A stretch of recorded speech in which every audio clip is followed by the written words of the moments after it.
बच्चू कडू हे महायुती सोडणार असल्याची शक्यता वर्तवण्यात येते आहे। राष्ट्रवादीचे अध्यक्ष शरद पवार हे अमरावतीच्या दौऱ्यावर आहेत आणि याच दौऱ्यात शरद पवार हे बच्चू कडूंच्या निवासस्थानी दाखल झालेले आहेत। बच्चू कडूंची त्यांनी भेट घेतली आहे।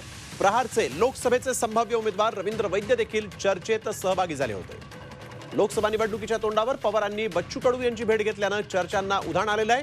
मात्र शिंदे मुख्यमंत्री असतील तोपर्यंत वेगळा निर्णय घेणार नाही असंही बच्चू कडूंनी सांगितलं।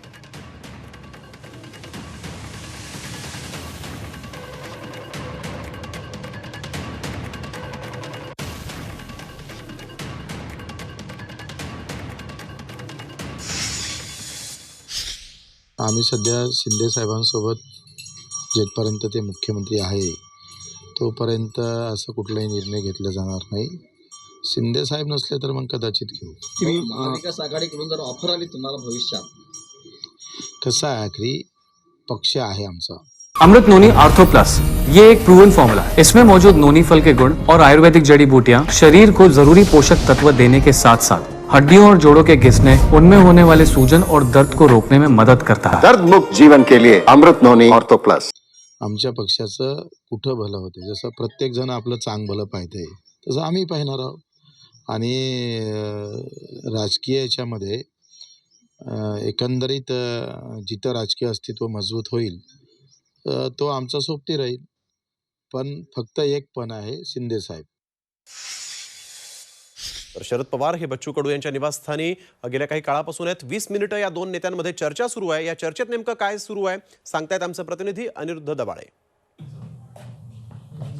शरद पवार हे कालपासून 2 दिवसाच्या अमरावती दौऱ्यावर आहे आणि आज आमदार बच्चू कडू यांच्या निवासस्थानी जाऊन त्यांनी जे आहे ते आमदार बच्चू कडू यांची भेट घेतलेली आहे। ऐन लोकसभा निवडणुकीच्या पूर्वावर जी आहे ती ही भेट होती आणि त्यामुळे विविध चर्चांना जे आहे ते उधाण येत आहे। तब्बल 10 ते 15 मिनिटांपासून आमदार बच्चू कडू आणि शरद पवार असेल यांच्यामध्ये बंद दाराआड जी आहे ती चर्चा सुरू आहे। लोकसभा निवडणुकीच्या पार्श्वभूमीवर ही चर्चा सुरू असल्याने आता जी आहे ती विविध चर्चांना उधाण आलेलं आहे।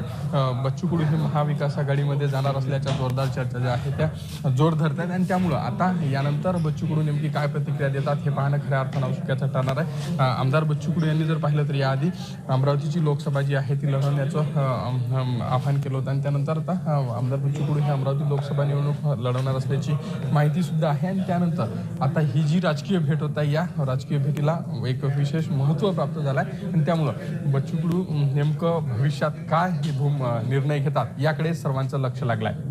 रिजनली सागर ताडे, समया निरुद्ध दवाडे, झी मीडिया, अमरावती।